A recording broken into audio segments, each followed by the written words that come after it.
সব মানুষ হইলে আবার পয়গম্বর হয় কেমনে? এই জন্য নবী মানুষ হইতে পারেন না। আবার একদল বলে নবী যেহেতু মানুষ পরিচয়, সুতরাং আমরা যেরকম অন্যায় অপরাধ করি নবী অন্যায় অপরাধ করতে পারেন। কারণ নবীর স্বভাব চরিত্র আমাদের মতো না। নবীর সবকিছু নিয়ন্ত্রণ কার হাতে? আরো জোরে বলেন কার হাতে? আরো জোরে বলেন কার হাতে? হযরত ইউসুফ আলাইহিস সালামের নিয়ন্ত্রণ আল্লাহ তাআলার হাতে। এই জন্য ইউসুফ পয়গম্বর গুনাহ করার সুযোগ পান নাই, আল্লাহর নিয়ন্ত্রণে। আমাদের নবী আলাইহিস সালাতু ওয়াস সালামের পায়ের নখ থেকে নিয়ে মাথার চুল পর্যন্ত, এমনকি নবী যে বাহনে হুজুর চলাফেরা করেন, নবীর বাহনটা পর্যন্ত আল্লাহর নিয়ন্ত্রণে। নবী যে আংটি ব্যবহার করেন, সেই আংটি পর্যন্ত আল্লাহর নিয়ন্ত্রণে। আরো জোরে বলেন। সবটার উদাহরণ দেই না, দৃষ্টান্ত দেই না, সময় শেষ হয়ে গেলে এমনি হয়ে যাবো, কিছু বুঝা যায়। কথাই বলি অনেক লম্বা। নবী আলাইহিস সালাতু ওয়াস সালাম আংটি ব্যবহার করেন। আংটি কেন ব্যবহার করছেন কি যা ইতিহাস। তো নবী যে আংটি ব্যবহার করছেন, নবী দুনিয়াতে নাই, হযরত আবু বকর সিদ্দিক এই আংটির মালিক হয়েছেন, খলিফা, রাষ্ট্রীয় কাজে ব্যবহার করবে। আর এই আংটি সংরক্ষিত থাকে একজন সাহাবী, নাম হইল হযরতে মুআইকিব রাদিয়াল্লাহু তাআলা। ওই সাহাবীর কাছে আংটি সংরক্ষিত। আবু বকর ব্যবহার করছেন খেলাফতের আমলে, হযরত উমর ব্যবহার করেছেন, হযরত উসমান গনি রাদিয়াল্লাহু তাআলা আনহু খলিফা হয়েছেন, 12 বছর খেলাফত চালাইছেন। খেলাফতের লাস্টের সময়ে নবীর এই আংটি বীর আরিস, কুয়ার নাম, কুয়ার এই পারে উসমান, ওই পারে সাহাবী, যার কাছে এই আমানত থাকে নবীর আংটি। কি পাওয়ার চিন্তা করে। হযরত উসমান গনি আংটি হয়তো ওই সাহাবীর হাতে দিবেন, না হয় ওই সাহাবী নবীর উসমানের হাতে দিবেন, দুইটার যে কোনো একটা। ঘটনাচক্রে কুয়ার ভিতরে পড়ে গেছে। কই পড়ছে? আংটি কুয়ার ভিতরে পড়ে গেছে। এখন হযরত উসমান পেরেশান হইয়া হাবশি গোলাম নামাইয়া ওই কুয়াকে 3 দিন পর্যন্ত এটাকে সেচনের কাজ করলেন। সেচতে সেচতে সেচতে সেচতে মাটি পর্যন্ত দেখা যায় সব পরিষ্কার করে, আংটি আর খুঁজে পাওয়া গেছে। উলামায়ে কেরাম বলেন নবী আলাইহিস সালাতু ওয়াস সালামের ওই আংটির মধ্যে মুজিজা ছিল, পাওয়ার ছিল। নবীর খেলাফত হযরত আবু বকর ফিতনা ছাড়া অতিক্রম করেছেন, শক্তি ছিল। হযরত আবু বকর খেলাফত চালাইছেন, হযরত উমর খেলাফত চালাইছেন, হযরত উসমান গনির নিরাপদ ছিল আংটি হারানো পর্যন্ত। খেলাফতের অবস্থা নিরাপদ ছিল, সব কিছু নিরাপদ ছিল, শক্তি ছিল হযরত উসমানের রাষ্ট্র পরিচালনা। কিন্তু যখন আংটিটা হারায় গেছে, ফিতনা মাথা চাড়া দিয়ে উঠছে। ওই ফিতনায় হযরত উসমান গনি রাদিয়াল্লাহু তাআলা আনহু শহীদ পর্যন্ত হইলেন। কোরআনে কারীমের উপরে রক্ত ছিটকে পড়ল।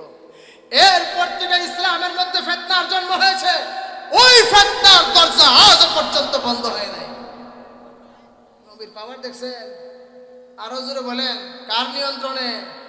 হুজুর সাল্লাল্লাহু আলাইহি সাল্লাম মদিনাতে ঢুকবেন, হুজুর সাল্লাল্লাহু আলাইহি সাল্লাম উটের উপরে সওয়ার, সব সাহাবীরা মেহমানদারি করবেন, রাস্তায় দাঁড়ায় আছেন। হুজুর বলেন তোমরা দাঁড়ায় থাকলে কোনো লাভ হইতো না, আমার সিদ্ধান্ত চলবে না, আমার উট আল্লাহ তাআলার নিয়ন্ত্রণে, সুতরাং আমার উট যেখানে গিয়ে বসবে ওই বাড়ির আমি মেহমান হব। হযরত আবু আইয়ুব আনসারীর বাড়ি থেকে উট থামছে। এটার পিছনে লম্বা ইতিহাস, সেটা বলার সুযোগ নাই কেন, এটার পিছনে কুদরতি সারা ইতিহাস। এখানে গিয়ে উট থামছে, আবু আইয়ুব আনসারীর বাড়ির মেহমান হয়েছেন। আজও পর্যন্ত হুজুরের বাড়ি এটা কবর, এখানে হুজুরের রওজা, হুজুরের সব কিছু আল্লাহ তাআলার নিয়ন্ত্রণে। সুতরাং নবী করিম সাল্লাল্লাহু আলাইহি সাল্লামের ব্যাপারে আমাদের আকীদার বিশ্বাস বাড়াবাড়ি এবং ছাড়াছাড়ি মুক্ত হইতে হবে। সাহাবাদের ব্যাপারে বাড়াবাড়ি ছাড়াছাড়ি মুক্ত হইতে হবে। সঠিক আকীদার বিশ্বাসের সাথে নবী আলাইহিস সালাতু ওয়াস সালাম যে শিক্ষা দীক্ষা আমাদের সামনে রেখেছেন, সেই শিক্ষা এবং দীক্ষার সমন্বয়ে আমাদের এই কওমি মাদ্রাসাকে সাজানো হয়েছে, তার সিলেবাস সাজানো হয়েছে। আপনারা একটা কথা মনে রাখবেন, এই সমস্ত দেওবন্দি ধারার কওমি মাদ্রাসা, বেরাখাল মাদ্রাসা তথা হাজারো লক্ষ ভারত, পাকিস্তান, বাংলাদেশে এই সমস্ত কওমি মাদ্রাসা সবগুলির শিক্ষা দীক্ষার সমন্বয়ে এখানে শুধু তালিম না, শিক্ষা না, এক একটা কওমি মাদ্রাসা এক একটা খানকা। যারা বলেন এক একটা কওমি মাদ্রাসা এক একটা খানকা, এখানের মধ্যে এক একটা ছাত্রের মধ্যে আজীব চরিত্র দেখবেন, তার মধ্যে তরবিয়ত, সুবহানাল্লাহ সুবহানাল্লাহ, এক একটা ছাত্রের উস্তাদের প্রতি কিরকম ভক্তি। আমি হামিদনগর মাদ্রাসায় বসি, এই বছর এখন জায়গায় জায়গায় এই নতুন কথাগুলি আমি বলি, সময় পাবো না, মেহমান আসছেন বুধ হয়, টাইম সম্ভবত শেষ হয়ে গেছে, ছোট্ট করে আপনাদেরকে বলি, এই সমস্ত যে আমাদের কওমি সিলেবাসের এই মাদ্রাসা, এটা নবীর সিলেবাস, আপনারা এতক্ষণ বুঝছেন। সুতরাং যে শিক্ষকরা শিক্ষা দেন, এরা নবীর এই শিক্ষাটাকে দিচ্ছেন নবীর স্থলাভিষিক্ত হইয়া। সুতরাং ছাত্র এবং ছাত্রদের অভিভাবক সব সময়, আপনারা যারা মাদ্রাসায় পড়াবেন সব সময় সতর্ক থাকতে হবে, যেন এই সিলসিলা যে উস্তাদের কাছে পড়তেছে আল্লাহ পর্যন্ত যে ধারাবাহিক সিলসিলা, একটা সামান্য বেয়াদবি এবং আস্থাহীনতার দ্বারা সারা জীবনের সমস্ত আমল, এই শিক্ষা সব বরবাদ হয়ে যাবে। আমরা সমাজের মধ্যে এখন আমাদের অনেক অভিভাবক আছে, সব না, যারা বাচ্চাদেরকে মাদ্রাসায় পড়ায় মনে করে এই মাদ্রাসাটাও একটা শিক্ষাঙ্গন, একটা প্রতিষ্ঠান, শিক্ষালয়, স্কুল কলেজ ভার্সিটিও শিক্ষালয়। সুতরাং তারা দুইটা শিক্ষালয় প্রতিষ্ঠানকে এক পাল্লায় মাপে, যার কারণে স্কুল কলেজের মধ্যে যেরকম ছাত্রদেরকে উস্তাদরা শাসন করতে পারে না, শাসন করলে সেখানে গিয়ে উল্টা পাল্টা অভিভাবকরা আচরণ করে শিক্ষকদের সাথে, ঠিক মাদ্রাসায় যদি ছাত্রদেরকে শিক্ষক তরবিয়ত করে, শাসন করে, তার জীবনকে উন্নত করার জন্য, তাকে প্রকৃত মানুষ বানাইবার জন্য, সেই জায়গায় অভিভাবকদের যদি মাদ্রাসার প্রতি তাদের ভক্তি শ্রদ্ধা যদি চলে যায়, আস্থাহীনতায় তৈরি হয়ে যায়, শিক্ষকদের সাথে অভিভাবকরা যদি বেয়াদবি করে, ছাত্ররা বেয়াদবি করে, আল্লাহ তাআলার কসম ওই মাদ্রাসার ছাত্র কোনদিন আলেমে হক্কানি রব্বানি হইতে পারবে না।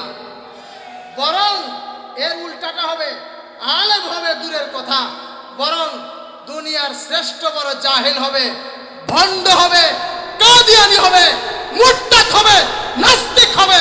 কারণ এই শিক্ষা দ্বারা কোরআনের সাথে সম্পর্কযুক্ত, এটা ব্যক্তি শিক্ষকের সাথে শুধু সম্পর্ক নয়, ব্যক্তি শিক্ষক মাধ্যম, কিন্তু সম্পর্ক কোরআনের সাথে।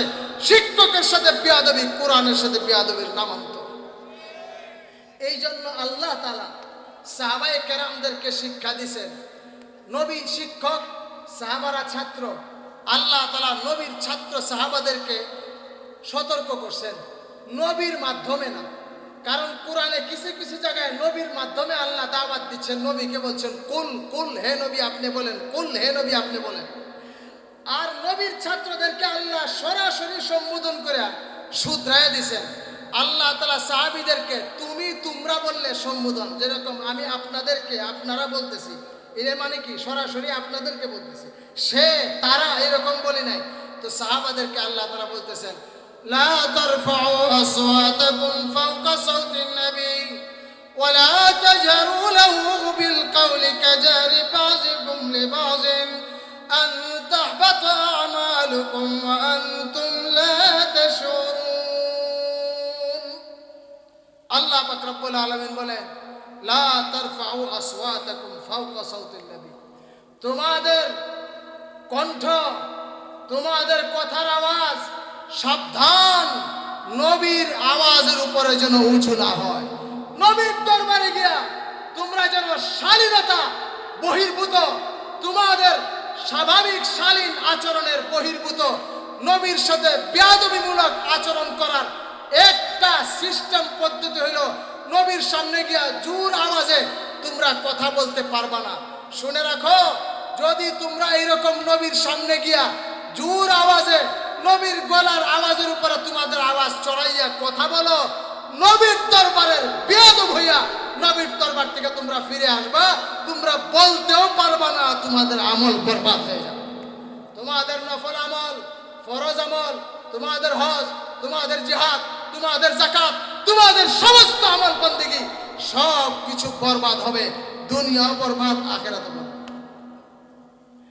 আমার মনে আছে, এটা ছাত্রদের ওয়াজ, আপনাদেরকে কেন করতেছি মাহফিলে, আমি বড় পেরেশান হয়ে লক্ষ্য করতেছি, শুধু আমি না, আজকে পেরেশান হয়ে লক্ষ্য করছি, আমাদের এই কওমি অঙ্গনে দুইটা বহুত বড় খতরনাক, ভয়ানক ধস, ভয়ানক তুফান, ভয়ানক ভূমিকম্প ধেয়ে আসতেছে আমাদের কওমি মাদ্রাসার। একদিকে ছোট ছোট ছাত্র যাদের এখনো দাড়ি মুছ পর্যন্ত উঠে নাই, তারা তাদের আকাবিরিন বুজুর্গানে দ্বীনের বদনাম করে ফেসবুকে, মোবাইলে লেখে। আরেকদিকে ওই সমস্ত ছাত্রদের অভিভাবক সামান্য অজুহাতে উস্তাদ ছাত্রকে ধমক দিছে তাকে সংশোধন করার জন্য, উস্তাদ একটা বেতের আঘাত করছে তাকে সংশোধন করার জন্য। এই জন্য ইষ্টি গোষ্ঠী লইয়া, গ্রাম লইয়া, সর্দার লইয়া ওই মাদ্রাসায় গিয়া হামলা করে, শিক্ষককে মারধর করে, মাদ্রাসার মুতামিমকে বের করে দেয়। এরপরে মাদ্রাসায় গিয়া বিভিন্ন ধরনের সাংবাদিক আনে, লেখালেখি করে, মাদ্রাসাকে বদনাম করে। একদিকে ছাত্ররা হচ্ছে বেয়াদব, আরেকদিকে তাদের অভিভাবকরা হয়ে যাচ্ছে মাদ্রাসার দিকে এরকম ভাবে মাদ্রাসার প্রতি অবহেলা এবং ধৃষ্টতা প্রদর্শন করতেছে। আমি বড় ভয়ে আছি, আমার এই ক্ষুদ্র এই বয়সের অভিজ্ঞতায়। আল্লাহ জানে আমাদের এই সমস্ত কওমি মাদ্রাসার এই পবিত্র শিক্ষা ধারা কতদিন পর্যন্ত এই বাংলাদেশে বাকি থাকবে, আল্লাহ তাআলাই ভালো জানে। আমার কথায় আপনারা কষ্ট পাইতেছেন? এই পবিত্র শিক্ষা দ্বারা যেখানে আমরা আমাদের সন্তানদেরকে দিছি প্রকৃত মানুষ বানাইবার জন্য। বলেন কি বানাইবার জন্য? মানুষ বানাইবার জন্য। আচ্ছা, আমি আপনাদেরকে বলি, হাসপাতালে যখন রোগী নিয়ে যান, আপনার ভাই, আপনার ছেলে, আপনার সন্তান, আপনার মা, আপনার বাবা, আপনার চাচা হাসপাতালে নিয়ে গেছেন, মুমূর্ষু রোগী, তার কিডনি নষ্ট হয়ে গেছে, হার্ট নষ্ট হয়ে গেছে, কিডনি বিভিন্ন সমস্যা তার হয়েছে, ব্রেইনের মধ্যে তার রক্ত জমে গেছে, ব্রেন স্ট্রোক করছে, এখন ওপেন হার্ট সার্জারি করতে হবে, তার মাথার খুলে ভিতরে অপারেশন করতে হবে। এখন আপনি রোগী নিয়ে গেছেন, ডাক্তাররা আপনাকে পরামর্শ দিল যে আমরা ঔষধ দিলে শুধু তার চিকিৎসা হবে না, তাকে অপারেশন করতে হবে, কাটতে হবে, ছিঁড়তে হবে। আমি আপনাদেরকে জিজ্ঞেস করি, কোনো এইরকম এই দেশে কোনো রোগীর অভিভাবক এমন আছে যে ডাক্তারকে উল্টা ধরবে, উল্টা ডাক্তারকে ঘেরাও করবে, ডাক্তারের বিরুদ্ধে কেস করবে, ডাক্তারের দিকে তেড়ে আসবে মারধর করার জন্য, যে আমি সুস্থ একটা মানুষ নিয়ে আইছি, আমার ভাইকে নিয়ে আইছি, চিকিৎসা করবা, কেন তুমি অপারেশন করবা? তোমাকে অধিকার কে দিছে? বলেন, বলে কেউ? বলে? তখন কাতর হইয়া ডাক্তারের হাতে পায়ে ধরে, আমার রোগীকে বাঁচাইতে হবে, অপারেশন লাগে অপারেশন করেন, হার্ট কাটতে হয়, বুক কাটতে হয় কাটেন, পেট কাটতে হয় কাটেন, হাত পা কাটতে হয় কাটেন, ছিঁড়েন, বেহুশ করেন, তাকে অপারেশন করে যত টাকা লাগে তাকে সুস্থ করে আমার হাতে দেন। বলেন ঠিক না বেঠিক? আজকে আমাদের সমাজে চিন্তা করেন, আমাদের ভাই ভাতিজা, আমাদের সন্তান ছোটবেলায় বড় আদর করে লালন পালন করেছি, নিজের মাথার ঘাম পায়ে ফেলে, নিজের রক্তকে পানি করে ওই সন্তানকে একটু আদর সুহাগ করার জন্য, তাকে একটু শান্তি দেওয়ার জন্য, শান্তির ঘর তাকে দেওয়ার জন্য, একটু পেট পুরে তাকে চাহিদা মতো তাকে খাবার দেওয়ার জন্য ওই বাবা দিনকে রাত করে, রাতকে দিন করে, আছে না নাই? রাত্রে দিন করে, দিনকে রাত করে, কেমনে জানেননি? আপনারা জানেন না বুঝি, হবিগঞ্জের মানুষের না বুঝলে, বাহুবল কোম্পানি, আমাদের RFL কোম্পানি, হবিগঞ্জের কোম্পানি, 7 দিন করে দিনে ডিউটি, 7 দিন করে রাত্রে ডিউটি, বিদেশে রাত্রেবেলা ডিউটি করে, 18 ঘন্টা ডিউটি করে, রক্তকে পানি করে, দিনকে রাত করে, রাতকে দিন করে, সন্তানকে একটু আরামের নিদ্রা, সন্তানকে একটু সুখে খাবার মুখে তুলে দেওয়ার জন্য, তার সুখের একটা জীবন তাকে উপহার দেওয়ার জন্য নিজের জীবনটাকে ধ্বংস করে মা বাবা, যেন সন্তানটা সুখে শান্তিতে দুনিয়াতে থাকতে পারে।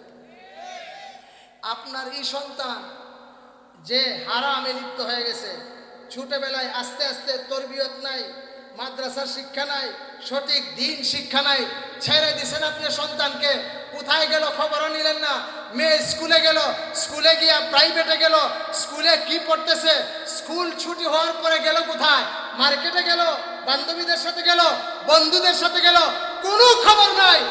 এরপরে যখন তাকে ওই সমস্ত নেশা, বদমাশি, গুন্ডামি, এরপরে এরকম উচ্ছৃঙ্খল বন্ধুদের সংস্পর্শে তাকে দেউলিয়া বানায় দিছে, মাতালের মতো বানায় দিছে, সমাজ থেকে বিচ্যুত হয়েছে, ধ্বংসের অতল গহ্বরে নিমজ্জিত হয়েছে। যখন ধ্বংস হইয়া শেষ হয়ে যায়, এখন ফুলারে লইয়া বরুণার ফির সাহেবের কাছে যায়, বেড়াখালের সাহেবজাদার কাছে আয়, কৌজুর ফুলাটার জানি কিতা হইছে, উল্টা পাল্টা মাথে, কথা কর না, কৌজুর কিতা জানি হইছে, কয় একলা একলা মাথে, কই কেরে একলা একলা মাথে, হুজুরে তাবিজও দিছে, ফুও দিছে, কাম হয় না।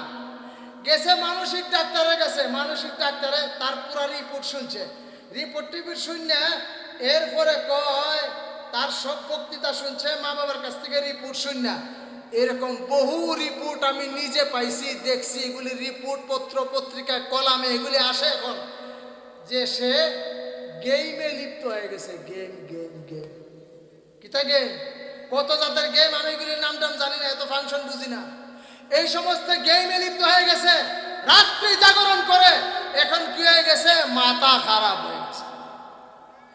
আমেরিকার থেকে একটা ফ্যামিলি, আমার খুব ভক্ত, সরাইল ব্রাহ্মণবাড়িয়া, যেখানে জুমা নামাজ পড়ায়, তো একটা ছেলে কাছে বসা আমার পরিচয় করাইছে, ছোট্ট ছেলে, শ্যাংলা পাতলা, খালি কতক্ষণ পরে পরে দেখি মির্কি রোগে যেরকম খেসে শরীর, এরকম খেসলির মতো, একবার হাত নাচে, মাথায় তা করে, এই করে সেই করে, আবার দেখা যায় ঠিক মতো নামাজ পড়তেছে, কিন্তু অস্থির, আবার একা একা কথা কয়। আমি বাবাকে জিজ্ঞেস করলাম তার কি সমস্যা, তখন সে বলতেছে, হুজুর এই সমস্যার কথা আর কইয়া লাভ নাই, গেম খেলতে খেলতে তার এরকম হয়ে গেছে, ডাক্তাররা বলছে এটার থেকে আর তাকে ফিরানো সম্ভব না, হতাশ। এরকম অজস্র হাজার হাজার লক্ষ লক্ষ আমাদের ছেলেরা এই সমাজে ধ্বংস হচ্ছে, এদেরকে এই ধ্বংসের হাত থেকে রক্ষা করার জন্য একমাত্র দ্বীনি শিক্ষা আর উস্তাদদের 24 ঘন্টা তাদের নিগরানি, তাদের সংস্পর্শ সোহবত ছাড়া, তাদের দীক্ষা এবং শিক্ষা ছাড়া ওই ছেলেদের ধ্বংসের হাত থেকে রক্ষা করার আর কোনো উপায় নাই। ওই বেমারগুলি শুধু শহরে সীমাবদ্ধ না, গ্রামে গঞ্জে এখন আরো ব্যাপক হারে এটা ক্যান্সারের মতো মহামারীর মতো ছড়ায় গেছে। আল্লাহ পাক রব্বুল আলামিন আমাদেরকে এর থেকে বাঁচবার তৌফিক দান করেন, আমাদের সন্তানদেরকে এর থেকে বাঁচাইবার আল্লাহ আমাদেরকে তৌফিক দান করেন। এই জন্য এর থেকে বাঁচাইবার মাধ্যম কি, এই মাদ্রাসা, এটা হলো দুর্গ, যেরকম সৈন্যবাহিনী দুর্গের ভিতরে থাকে শত্রুদের হাত থেকে রক্ষা করার জন্য, শয়তান আর এই সমস্ত শয়তানি পরিবেশ থেকে সন্তানদেরকে রক্ষা করার এই দুর্গ। সুতরাং দুর্গ মাঝে মাঝে নষ্ট হয়, এই দুর্গরে মাঝে মাঝে মেরামত করতে হয়। সুতরাং আমাদের এই দুর্গ মাদ্রাসা এটার প্রয়োজন আছে। বোর্ডিংয়ে বোর্ডিং আছে নি, ছাত্ররা লেখাপড়া করে, বোর্ডিং আছে, বোর্ডিংয়ে ছাত্রদের লেখাপড়ার জন্য সুস্থ ব্যবস্থা করতে হবে। এর জন্য আর্থিক সংকট আছে, আর্থিক সংকট দূর করার ব্যবস্থা করতে হবে, ঘরের ব্যবস্থা করতে হবে, না হয় আমাদের সন্তানরা সুন্দরভাবে সুন্দর পরিবেশে লেখাপড়া করবে কেমনে। সুতরাং শেখ বেরাখালী রহমতুল্লাহ আলাইহির স্মৃতিকে জিন্দা করতে হলে, কায়েম ও দায়েম রাখতে হলে আমাদের প্রত্যেককে সহযোগিতার হাত বাড়াইতে হবে। বলেন কে কে হাত বাড়াইবেন, বলেন রাজি আছেন সবাই? একটা নারায়ে তাকবীর দিবেন, নারায়ে তাকবীর, নারায়ে তাকবীর। আমি বেশি কিচ্ছু চাই না, আমি চাইব 20 জন 5000 করে, 5-20-এ কেউ কয় না রে, বলেন 5-20-এ 1 লাখ 20 জন মধ্যে মুজাহিদ আমি চাই। বেরাখালের জমিনে অন্যান্য সারা বাহুবল থেকে আসছেন, অন্যান্য জায়গার থেকে আসছেন, সিলেটে বিভিন্ন এলাকার থেকে এখানে আসেন। আমি আপনাদের কাছে দরখাস্ত রাখলাম 20 জন তৈরি হয়ে যান, একজনে উদ্বোধন করে দিলে সিলসিলা জারি হবে ইনশাআল্লাহ। এই 20 জনের এটা পুরা হবে। এই যে আমার নওজোয়ান ভাই, কি নাম? মাসুক ভাই, আমার মাসুক ভাই 5000, নারায়ে তাকবীর।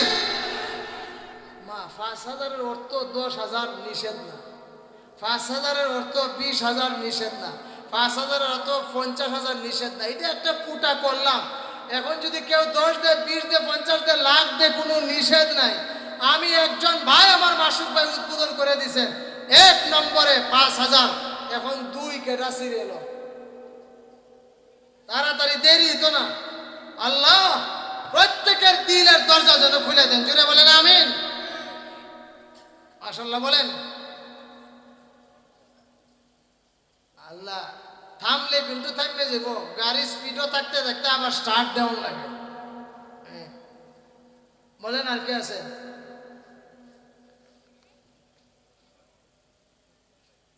ঝটপট ঝটপট। মাশাআল্লাহ কি নাম? রহমত আলী। রহমত আলী সাহেব ৫,০০০। মাশাআল্লাহ, আল্লাহ তাআলা এই দানকে কবুল করেন, আমার ভাইকে নিয়ে খায়াত দান করেন।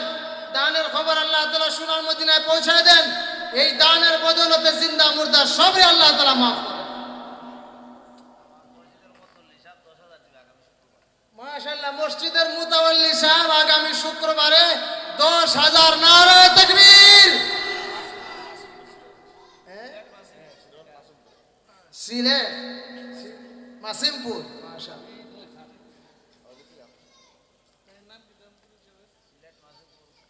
আর কেউ আসেননি? ৫,০০০-এর কোটা ২ জন ২০-এর মধ্যে, আর ১০,০০০ আমার ভাই উদ্বোধন করে যখন দেলাইছেন, এটারও একটা কোটা হয়ে যাক ১০টা। তো ১০ কত মাতুন না দি? ১০ ১ লাখ। আর এমনি হলে ৫-২০-এ ১০০, ১ লাখ।